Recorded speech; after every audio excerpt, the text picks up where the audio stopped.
नमस्कार विद्यार्थियों, मैं अपनी करंट अफेयर्स की सीरीज को आगे बढ़ाते हुए अब मैं शुरू कर रहा हूं, क्योंकि अभी तक मैंने सारे साल भर के कॉन्फ्रेंस बता दिए, फिर आपको मैंने पूरे साल भर के मिलिट्री एक्सरसाइज बढ़ा दिए, जितने थे मिलिट्री एक्सरसाइज सब पढ़ा दिए। ठीक है, अब इसके बाद हम लोग पढ़ेंगे भारत के अंतरिक्ष कार्यक्रम के बारे में। देखिए, इसमें सारे फैक्ट हैं। मैं करंट अफेयर्स को टॉपिक वाइज उठा रहा हूं, ऐसे नहीं कि मैं आपको मिला जुला के पढ़ा दूं। मैंने पूरे कॉन्फ्रेंस पढ़ाया। अब इसके बाद हम लोग भारत ने अंतरिक्ष में वर्तमान में क्या क्या किया है वो मैं बताऊंगा। ठीक है, और क्या करने जा रहा है ये भी 2 पार्ट में होगा। लगभग साल भर के अंदर जितने भी इंपॉर्टेंट स्पेस एक्टिविटी है इंडिया की या वर्ल्ड की जो फेमस है, हम उसको कवर करेंगे। और आपको मैं बता रहा हूं कि आप इसको पॉइंट वाइज नोट्स बनाते हुए पढ़ेंगे ताकि आपको रिवीजन करने में आसानी हो। ठीक है, तो चलिए, अब हम टॉपिक वही है, भारत का अंतरिक्ष कार्यक्रम। ठीक है, स्पेस प्रोग्राम। तो अब इसमें इंपॉर्टेंट फैक्ट को समझेंगे, हम आगे बढ़ते हुए चलते हैं। ठीक है, चलिए अब देखिए चंद्रयान 4 मिशन क्या है। ये अभी जो है चंद्रयान 4 की मंजूरी दे दी गई है। बीजेपी गवर्नमेंट ने चंद्रयान 4 की मंजूरी दे दी है और अभी ये सितंबर 2024 की न्यूज है। अब इसका उद्देश्य क्या है, वही चंद्रमा पर सफलतापूर्वक लैंड करना और फिर वहां से सफलतापूर्वक वापस आना। वहां पर मून के सैंपल को इकट्ठा किया जाएगा ताकि मून की स्टडी की जाए। इसके पहले भी चंद्रयान मिशन गया था, अभी चंद्रयान 4 है। तो इसका उद्देश्य यह है कि चंद्रमा पर जाना और वहां के सैंपल को इकट्ठा करना और सफलतापूर्वक वापस आना। लेकिन ये मानवयुक्त मिशन नहीं है, ये मैन्ड मिशन नहीं है, क्योंकि चंद्रमा पर जो मानवयुक्त मिशन है वो अभी भारत जो है 2040 में चंद्रमा पर भारत सरकार द्वारा मानव को भेजने का लक्ष्य रखा गया है। यानी 2040 में भारत सरकार पहली बार इंडिया से किसी व्यक्ति को चंद्रमा पर भेजेगी इसरो के माध्यम से। ठीक है, जो अपना स्पेस एजेंसी है। हालांकि मैं भी इसरो में पढ़ा रहा हूं, लेकिन हमारी स्पेस एजेंसी नहीं है, हमारी एक शिक्षा संस्था है, शिक्षण संस्था है। तो जो वो इसरो द्वारा पहली बार मानव युक्त यानी मैन्ड मून मिशन 2040 में भेजा जाएगा। अभी पढ़ेंगे तो ध्यान रखिएगा, भारत द्वारा पहली बार चंद्रमा पर मानव भेजने का जो मिशन है कब रखा गया है, 2040 में। तो ये चंद्रयान 4 तो अभी भारत सरकार ने इसकी अनुमति दी है और ये लगभग इसका उद्देश्य क्या है, चंद्रमा के सतह पर सफलतापूर्वक लैंड करना और वापस आना और मून के सैंपल को इकट्ठा करना। ठीक है, तो चंद्रयान 4 याद रखेंगे, अभी ये मतलब चर्चा में है, करंट में है। अब देखिए यहां ध्यान रखेंगे जो मैंने अभी बता दिया था कि चंद्रमा पर मानवयुक्त मिशन यानी भारत सरकार द्वारा ह्यूमन को चंद्रमा पर भेजने का लक्ष्य कब रखा गया है, 2040 में। हालांकि इसके पहले भी भारतीय चंद्रमा पर जा चुके हैं, उनका नाम बताएगा, पहले भारतीय जो चंद्रमा पर गए थे, लेकिन भारत सरकार के माध्यम से नहीं गए थे। वो आप बताना पड़ेगा वो किसके माध्यम से गए थे, कमेंट बॉक्स में मैं वेट करूंगा। बड़ा ही आसान सवाल है, जीके में कई बार पूछा गया और बहुत पुराना सवाल है ये। लेकिन भारत सरकार द्वारा अपनी तरफ से जो प्रयास किया जाएगा, यानी हमारी इसरो संस्था द्वारा, जो हमारी इसरो स्पेस एजेंसी है, उसके द्वारा 2040 में मानव को चंद्रमा पर भेजने का लक्ष्य रखा गया है। ठीक है, तो इसको ध्यान रखेंगे। अब आगे बढ़ते हैं। हाँ, अब भारत सरकार एक और प्रयास करने जा रही है अंतरिक्ष में। अब जैसे इंटरनेशनल स्पेस स्टेशन है जो बनाया गया है, जहां फंसी हैं कौन, सुनीता विलियम्स फंसी हैं। ठीक है, तो जो स्पेस स्टेशन बनाया जा रहा है, अब भारत सरकार अपना एक स्पेस स्टेशन लॉन्च करने जा रही है। उसका नाम होगा Indian space centre, sorry Indian space station. ये 2035 में लॉन्च होगा। कब लॉन्च होगा, तो हमने जो है 2035 तक अपना इंडियन स्पेस स्टेशन बनाने का लक्ष्य रखा है। हाँ, वर्ल्ड वाला एक है, देखिए उसका भी नाम ISS है, जो वर्ल्ड वाला है ISS, उसका नाम है इंटरनेशनल स्पेस स्टेशन। ये 1998 में बनाया गया था। एक इंटरनेशनल स्पेस स्टेशन है और एक इंडियन स्पेस स्टेशन है। ये 2035 में बनाने का लक्ष्य रखा गया है। और ये भारत का जो अंतरिक्ष कार्यक्रम है गगनयान, ध्यान रखेंगे, जो भारत का अंतरिक्ष कार्यक्रम है गगनयान, उसके तहत ये सब किया जा रहा है। तो गगनयान क्या है, भारत का स्पेस प्रोजेक्ट है। और ये आप ध्यान रखेंगे 2006 से ही गगनयान की शुरुआत हो चुकी थी। तो अब इसी गगनयान कार्यक्रम के तहत, यानी गगनयान जो प्रोग्राम है उसके तहत 2035 तक भारत भी अपना एक इंडियन स्पेस स्टेशन बनाएगा। अब बहुत से बच्चे जो थोड़ा साइंस टेक के बारे में कम रखते हैं जानकारी, वो कहेंगे सर ये स्पेस स्टेशन होता क्या है। देखिए, स्पेस स्टेशन एक अंतरिक्ष में तैरता हुआ एक स्टेशन है। ये बिल्कुल एक घर जैसा है लेकिन अंतरिक्ष में है। अब इसका काम क्या है जरा आप देखिए। इसका ये जो पहली बार जो बना था स्पेस स्टेशन, ये 1998 में बनाया गया था। किसने बनाया था? अमेरिका की स्पेस एजेंसी नासा, जापान की जाक्सा, कनाडा की CSA और रॉसकॉस्मॉस कहाँ, रूस। तो ये तीनों ने मिलकर, 1 2 3 चारों ने मिलकर के पहली बार इंटरनेशनल स्पेस स्टेशन लॉन्च किया था 1998 में। ठीक है। अब तो हालांकि रूस बाहर हो चुका है अमेरिका की वजह से, लेकिन वो तो करंट का मुद्दा है। लेकिन पहली बार जो स्पेस स्टेशन बनाया था इन्हीं सब नासा, जाक्सा, CSA, रॉसकॉस्मॉस। तो ये ध्यान रखेंगे, रॉसकॉस्मॉस रूस की है, CSA कहाँ की स्पेस एजेंसी है? कनाडा की। ठीक, कनाडा की। और जाक्सा कहाँ की है? जापान की। और नासा तो आपको पता है अमेरिका की है। अब सवाल है ये स्पेस स्टेशन क्यों बनाए जाते हैं? देखिए, उसको भी मैंने लिख दिया ताकि आप भूलें नहीं। इनका उद्देश्य क्या है? अंतरिक्ष में अनुसंधान करना, बस। स्पेस की स्टडी करना ही उद्देश्य होता है इन स्पेस स्टेशन का, और साथ में सूर्य या अन्य खगोलीय पिंडों का अध्ययन करना, यानी सन की स्टडी करना, और जितने भी हमारे एस्ट्रोनॉमिकल बॉडीज हैं उनकी स्टडी करना, ये ISS का उद्देश्य होता है। ठीक है। और ISS क्यों चर्चा में है? क्योंकि ध्यान रखिएगा, अभी ये चर्चा में हुआ 5 जून 2024 को। क्यों? ये जो इंटरनेशनल स्पेस स्टेशन है ये क्यों चर्चा में आया? क्योंकि 5 जून 2024 को सुनीता विलियम्स, ध्यान रखेंगे ये है सुनीता विलियम्स, जो हैं स्टार लाइनर अंतरिक्ष यान से ISS पर गई थी। ध्यान रखिएगा, ये भी चर्चा में आया है जो ISS, कौन सा? International space station. क्योंकि यहीं पर सुनीता विलियम्स अभी 5 जून को गई थी, और ये लोग अब 2025 में लौट पाएंगे। हालांकि गई थी कुछ ही दिनों के लिए, लेकिन इनका जो यान है जो इनको लेके गया था, स्टार लाइनर, ठीक है, ये बोइंग कंपनी का है, ये यान लेके गया था, इसमें कुछ तकनीकी खराबी भी आ गई। इस वजह से ये यान उनको लाने में सक्षम नहीं है। तो अब माना जा रहा है कि अब 2025 तक ये लोग लौटेंगे। तो ISS चर्चा में क्यों रहा? ध्यान रखेंगे, इंटरनेशनल स्पेस स्टेशन जो बन चुका है, हमारा नहीं बना है। हमारा कब बनेगा? 2035 में। ठीक है। तो अब हुआ क्या था कि ये गई थी, वहां पर फंस गई थी, और 2025 में आएंगी। अब 2025 में जब ये आएंगी तो इनको कौन लेके आएगा? ये गई थी किससे? उसी से जो बताया, बोइंग स्टार लाइनर से गई थी।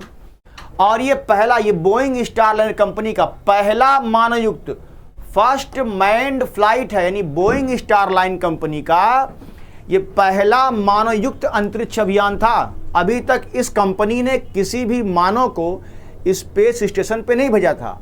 ये बोइंग स्टार लाइन का पहला मानवयुक्त उड़ान था। ठीक है। अब माना जा रहा है कि ये तो लाने में सक्षम नहीं है क्योंकि इसमें तकनीकी खराबी आ गई। अब इनको 2025 में लाने की जिम्मेदारी दी गई है स्पेस एक्स ड्रैगन नाम के स्पेस अंतरिक्ष यान से। ठीक है। तो अब ये 2025 में किससे आएंगी? स्पेस एक्स ड्रैगन नाम के अंतरिक्ष यान से आएंगी। आप मुझे बताएंगे ये अंतरिक्ष यान किस कंपनी का है? बड़ा फेमस है, तो आप समझ गए होंगे। ले गई कोई और कंपनी, लाएगी कोई और कंपनी। और अभी आप समझेंगे एलन मस्क बहुत चर्चा में रहे हैं। क्यों रहे हैं? क्योंकि एलन मस्क ने एक ऐसा काम किया है जो बड़े बड़े वैज्ञानिक भी नहीं सोच पाए थे। वो आप सबको पता है क्या काम किया है। देखिए एलन मस्क ने क्या किया है, इनका क्या योगदान है। स्टारशिप रॉकेट एलन मस्क की कंपनी द्वारा स्पेस एक्स द्वारा 13 अक्टूबर 2024 को पहली बार अंतरिक्ष से धरती पर सुरक्षित उतारा गया रॉकेट। तो मतलब क्या है? देखिए एलन मस्क की कंपनी जो कि स्पेस एक्स नाम से है, ये पहली बार एक ऐसा कीर्तिमान स्थापित किया है जो अब तक कोई नहीं कर पाया। कहोगे सर क्या किया है?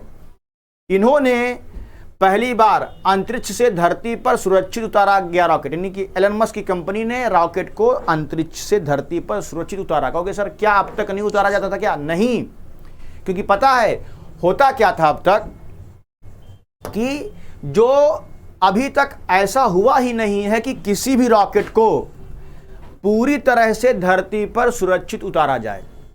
क्योंकि होता क्या है कि रॉकेट का जो प्रोपेलेंट होता है, कहोगे सर प्रोपेलेंट क्या होता है? प्रोपेलेंट रॉकेट के फ्यूल को कहते हैं। इसको हिंदी में हम लोग बोलते हैं प्रणोदक बोलते हैं।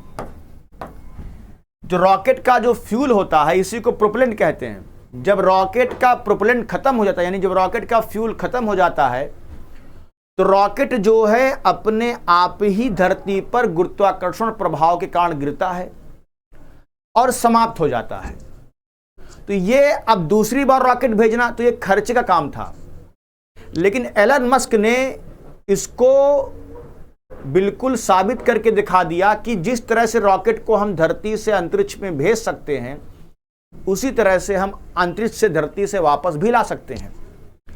हालांकि आमतौर पर साइंटिस्ट लोग कहते थे ये पॉसिबल नहीं है, क्योंकि ग्रेविटेशनल फोर्स की वजह से रॉकेट जो है वो धरती पर गिर के समाप्त होता है। क्योंकि जैसे ही रॉकेट का प्रोपेलेंट यानी फ्यूल खत्म होता है, वैसे ही रॉकेट ग्रेविटेशनल फोर्स की वजह से धरती पे आके गिरता, खत्म। लेकिन जो एलन मस्क ने बनाया रॉकेट, उनकी कंपनी ने जो बनाया स्टारशिप रॉकेट, इसकी खूबी यही है कि ये धरती से अंतरिक्ष में जाएगा और सुरक्षित वापस भी आ जाएगा।